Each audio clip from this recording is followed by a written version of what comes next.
Hello, welcome back to Nothing But Nursing. Today we're going to talk about disseminated intravascular coagulation, also called DIC. So before we actually dive into talking about this condition, let's go over how the clotting cascade kind of works very briefly. So there are 13 known clotting factors involved in the coagulation process. However, these factors are not always present in their active form in the bloodstream. Many of them exist as inactive precursors or proenzymes. So when you have an injury, and clotting is triggered, a series of complex reactions and activations take place, converting these proenzymes into the active forms. This cascade of activation ensures that clotting factors are activated in a precise sequence, leading to the formation of a blood clot at the site of injury. This intricate process highlights the remarkable complexity and regulation of the coagulation system in the human body.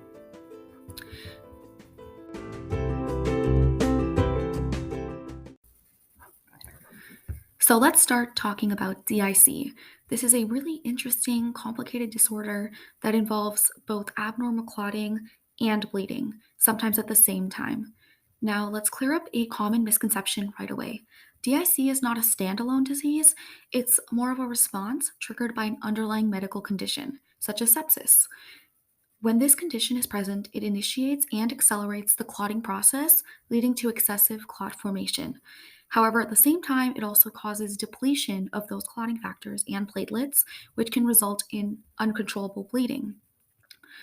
DIC can occur in acute, subacute, or chronic forms, depending on the underlying condition and the severity. Many diseases and disorders can predispose someone to DIC. Some examples are tumors, trauma, necrotic tissue, and even endotoxins released by certain bacteria. Let's take a closer look at what happens in the body during DIC. When tissue is injured or certain cancers are present, there's a substance called tissue factor which is released. This factor enhances the normal coagulation process and leads to the production of thrombin, a powerful coagulant. Thrombin converts fibrinogen into fibrin and promotes platelet aggregation, resulting in the formation of clots in small blood vessels. And this widespread clotting can eventually lead to multi-organ failure. DIC affects the body's natural clotting inhibitory mechanisms such as antithrombin 3 and protein C. The excessive clotting also activates the fibrinolytic system, which breaks down the newly formed clots into fibrin split products, sometimes abbreviated FSPs. These FSPs inhibit normal blood clotting and further deplete the clotting factors, making it difficult for the body to form stable clots. This depletion of clotting factors and the presence of FSPs contribute to the increased risk of bleeding in DIC. The clinical manifestations of DIC include both bleeding and thrombotic events. So for bleeding, why does this occur again? This occurs due to the consumption and depletion of platelets and clotting factors, and as well as the presence of FSPs.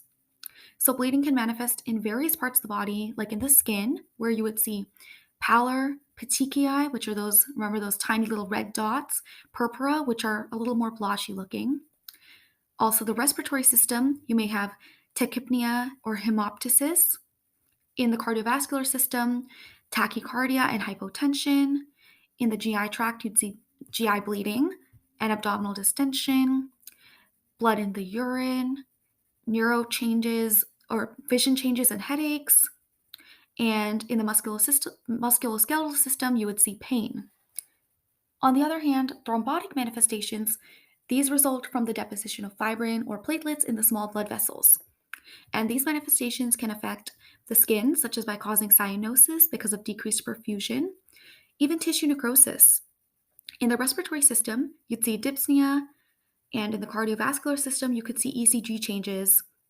These are all just to name a few. There are many common symptoms, but some of the most widely tested ones are, for bleeding, you'll see words like oozing or petechiae. Those are keywords that are often used on exams to alert you to the patient in the problem to potentially having DIC. Diagnosing DIC involves several tests to evaluate the coagulation profile and detect the presence of fibrin split products.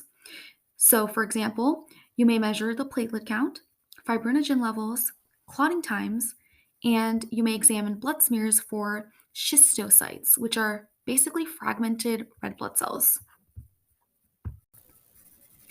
Let's really briefly talk about some of the treatments that might be done. So, for chronic DIC, typically there isn't actually any therapy for the DIC done.